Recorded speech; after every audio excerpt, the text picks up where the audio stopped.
The sour stench of ruined garbage used to make me gag, but now it was the only thing standing between me and starvation.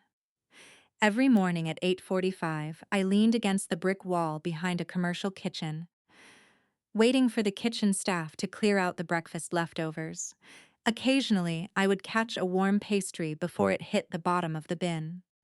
It was a humiliating existence for someone who used to run a thriving veterinary practice, live in a spacious house, and drive a luxury car.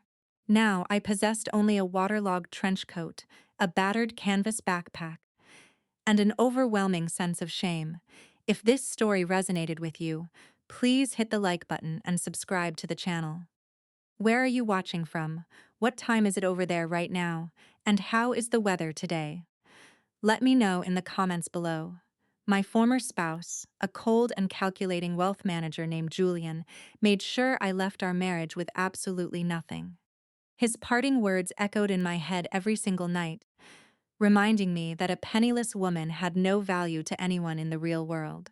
I actually believed his bitter words until one freezing November morning changed everything.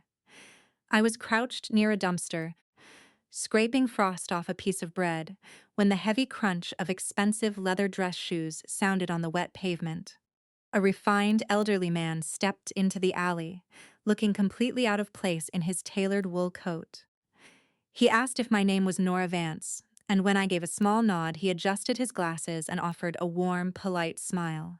He told me that my distant relative, a wealthy woman named Eleanor Vance, whom I had not seen in decades, had passed away and left me her entire $97 million fortune. The news hit me like a physical blow, leaving me breathless and dizzy against the cold metal dumpster. Years of intense struggle had convinced me that hard work and compassion were meaningless, especially after watching my life unravel so completely in a matter of months. Before my life fell apart, I spent my days operating a small animal clinic on Oak Street in suburban Denver. I never cared about making massive profits, because my primary focus was saving sick pets and helping owners who could not afford expensive treatments. Julian hated my line of work because he viewed success strictly through financial returns and social status. He constantly criticized my dedication, asking why I could not be like his wealthy colleagues' wives, who spent their days buying designer clothes. He viewed my empathy as a severe character flaw rather than a virtue. The night our marriage officially collapsed, I returned home exhausted after performing emergency surgery on a stray puppy. Julian stood in the foyer with 4 massive suitcases packed, completely detached from the 5 years of marriage we had built together. He told me flatly that he was leaving to pursue a life with someone who shared his grand financial ambitions. He did not raise his voice or offer a tearful farewell, opting instead to drain our entire joint savings account before I even realized he was gone. Without those funds, my clinic went bankrupt within 6 weeks. The clinic landlord promptly changed the locks, leaving me on the sidewalk with a single box of surgical tools and patient files. Pride prevented me from burdening my elderly mother, who was recovering from a major hip operation in another state. I decided to live in my sedan while searching for employment, telling myself that the setback was completely temporary. However, the engine seized up a few weeks later, forcing the tow yard to impound the vehicle because I lacked the cash to pay the balance.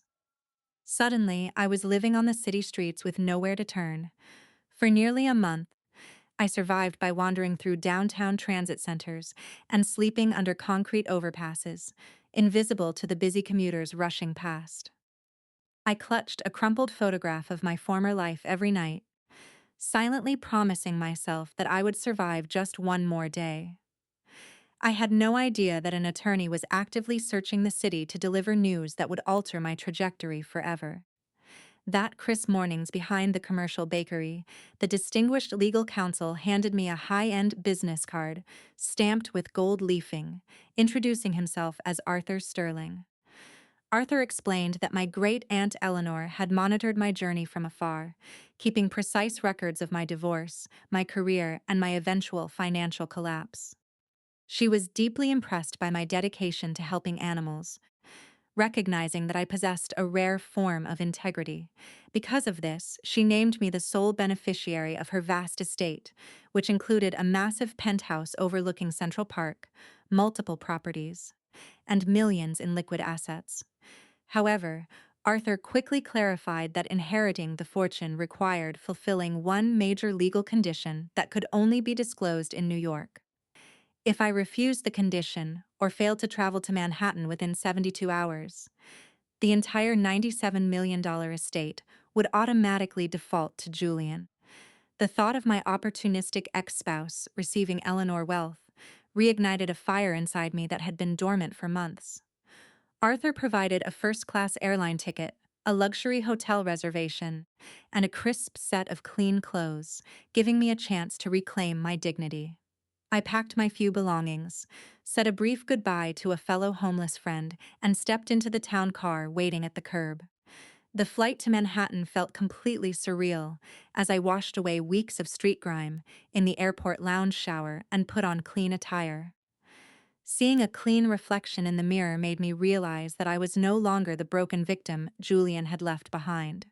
Upon arriving in New York, Arthur escorted me straight to a breathtaking high-rise building with marble floors and polished brass elevators.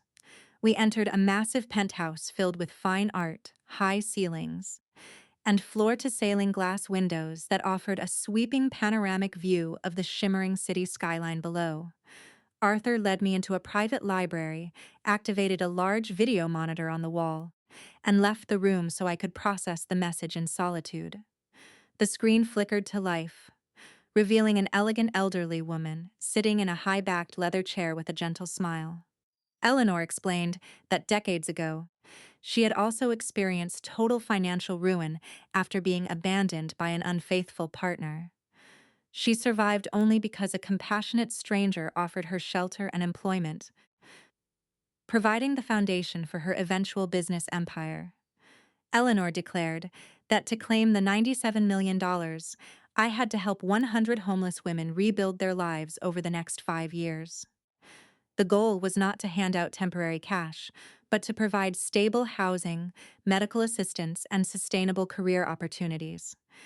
If I failed to meet the target within the time frame, every single asset would immediately transfer directly to Julian. I stared at the dark screen with absolute determination, knowing I would work endlessly to ensure Julian never gained control of Eleanor Legacy. Within 2 weeks, Arthur helped me register a nonprofit organization dedicated to providing comprehensive rehabilitation services for displaced women. I rented a modest commercial storefront in Brooklyn to serve as our main headquarters and hired my former street companion as our first staff member. We spent long hours converting the space into an intake center, providing warm meals, professional clothing, and job placement assistance. Progress was initially slow and deeply challenging, but seeing our first group of clients secure stable apartments gave me the strength to push forward. By the third year of operation, our organization had successfully transitioned 62 women into permanent housing and full-time employment. However, our rapid success attracted unwanted attention from national media outlets, eventually reaching Julian in Colorado. Furious that his potential inheritance was slipping away, Julian hired a ruthless corporate legal team to contest Eleanor's will in court. He filed a massive lawsuit alleging that I was mentally unstable and mismanaging the trust funds for my own personal enrichment. During a tense pretrial confrontation in my Brooklyn office, Julian arrived clad in an expensive suit, smugly offering to drop the suit if I surrendered half the estate. He insisted that I was completely out of my depth and predicted that the court would strip me of every single penny. I looked him dead in the eye, refusing to bow to his intimidation tactics or concede a single inch of ground. I informed him that he had stripped away my home years ago, but he would never take away my purpose or my self-respect. The probate court hearing was filled with intense drama as Julian attorney presented exaggerated claims about my time spent living on the street. Just as the judge seemed prepared to audit the entire trust, Arthur requested permission to present a secondary recorded video message from Eleanor. The courtroom grew dead silent as Eleanor's image appeared on the projection screens, her sharp voice echoing clearly through the room. She explicitly stated that if Julian ever attempted to challenge the trust, his actions would serve as absolute proof of his malicious greed. Eleanor instructed the court to dismiss any legal challenge brought by Julian, officially terminating his status as an alternate beneficiary forever. The judge promptly slammed his gavel down, dismissing the lawsuit with prejudice and ordering Julian to pay all associated legal fees. As reporters swarmed the courthouse steps, Julian slunk away into the rainy afternoon, completely humiliated and financially broken.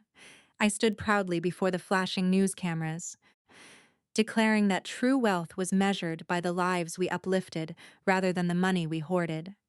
Over the next 2 years, our foundation expanded rapidly, opening multiple transitional housing complexes and career training centers across the tri-state area. Exactly 5 years after receiving the news in the alley, Arthur delivered a final letter written by Eleanor before her passing. She congratulated me on reaching the milestone of helping over 100 women, officially granting me full control of the remaining multi-million-dollar estate. I sat in my office with tears streaming down my face, knowing I had transformed my deepest pain into a beacon of hope for others. Later that evening, I noticed a young, frightened woman sitting alone on the curb outside our main shelter, clutching a small backpack. I walked outside, wrapped my warm coat around her cold shoulders, and invited her inside for a hot meal and a safe place to sleep. She looked up at me with tear-filled eyes, asking why a complete stranger would show her such incredible kindness in a cold world. I smiled gently and told her that someone had once done the exact same thing for me, passing along the continuous chain of hope. If this story touched your heart, please hit the subscribe button right now to support the channel. Do not forget to click the video on your end screen to watch another powerful story about resilience, justice, and second chances.